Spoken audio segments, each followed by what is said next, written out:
So I guess it's time to start talking about All-Stars.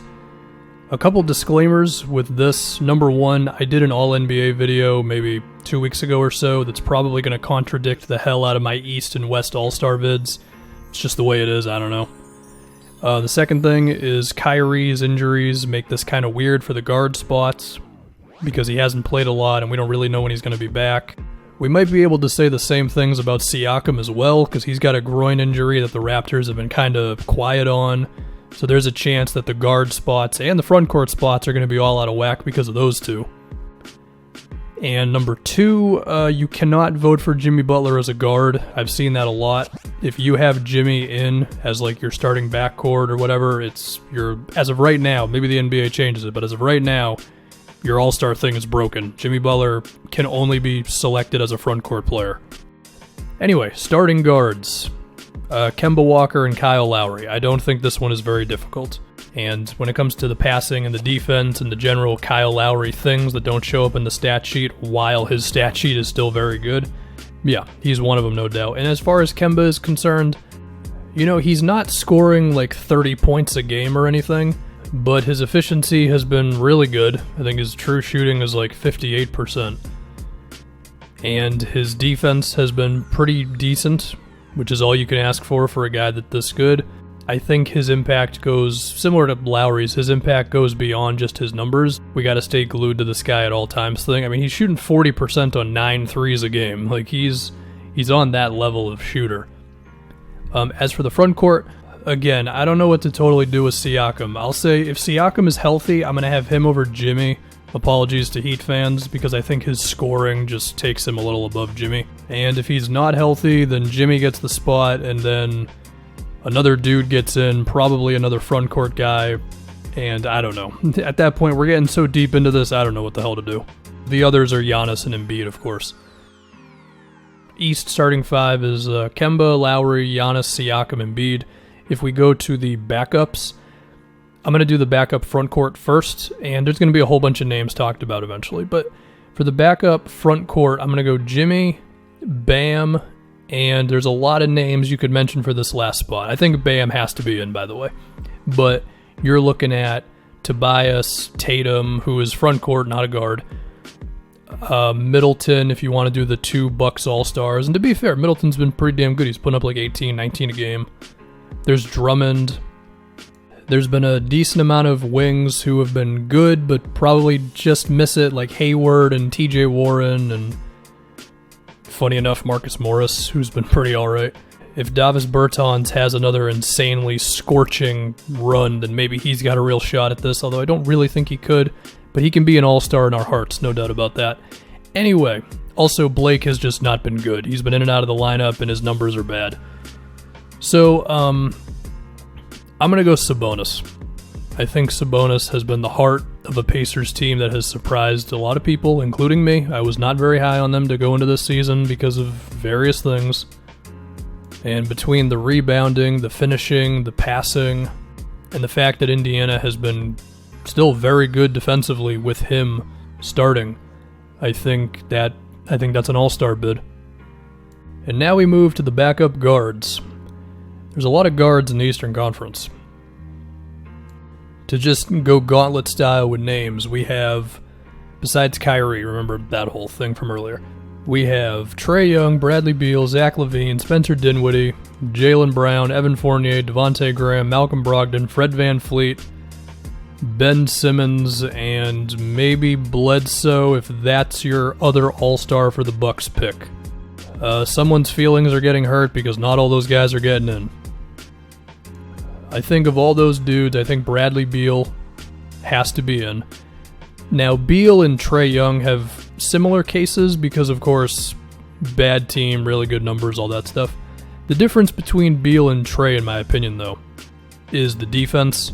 Usually, I'm more of like, defense, it matters with guards, but it doesn't totally matter with guards. But Trae Young is so bad on defense that it gets to the point where I'm like, I feel like I should care about this a little bit more than I normally would. And Beal is not some lockdown defender, but he's at least decent, you know?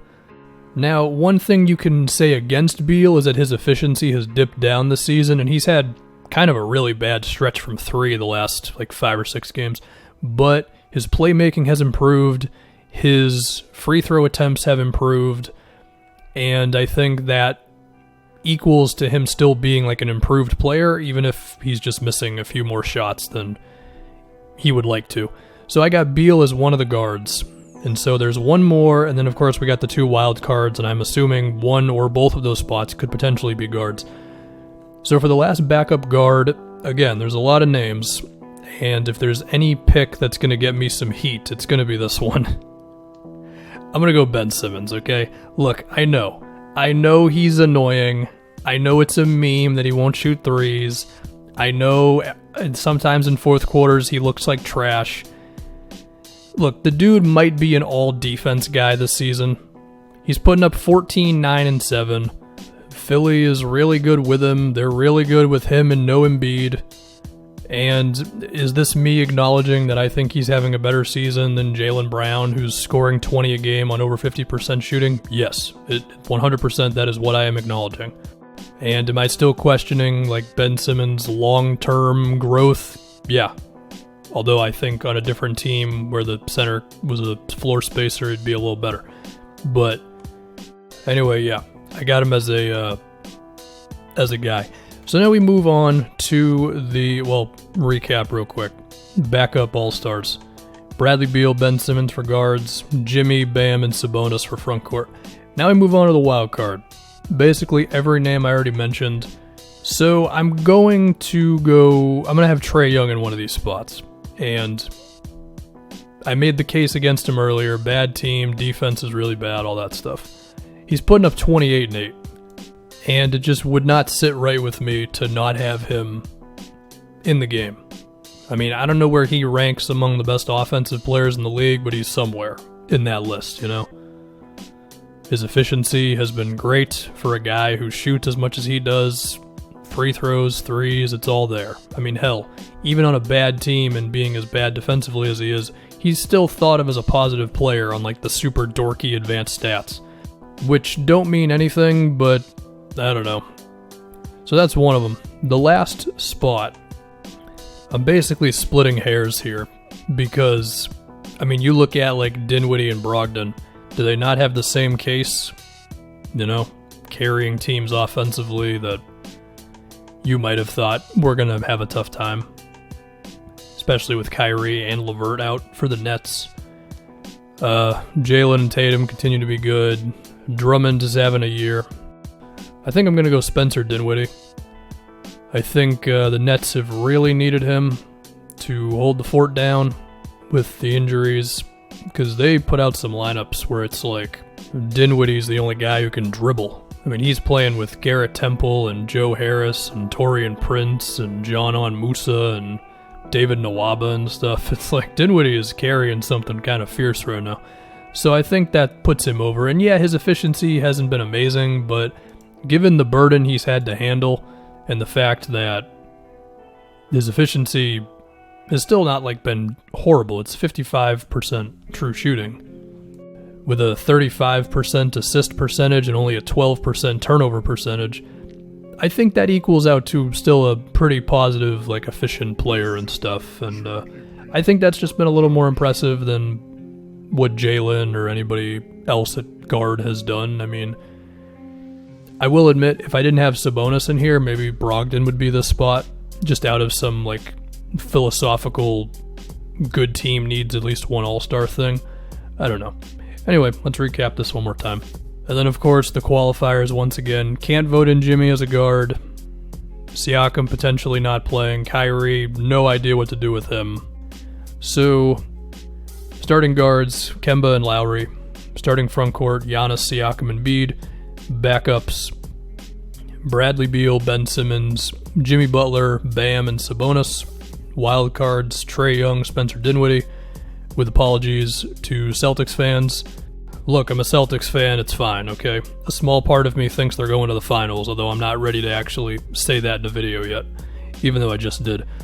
So, yeah, that's it.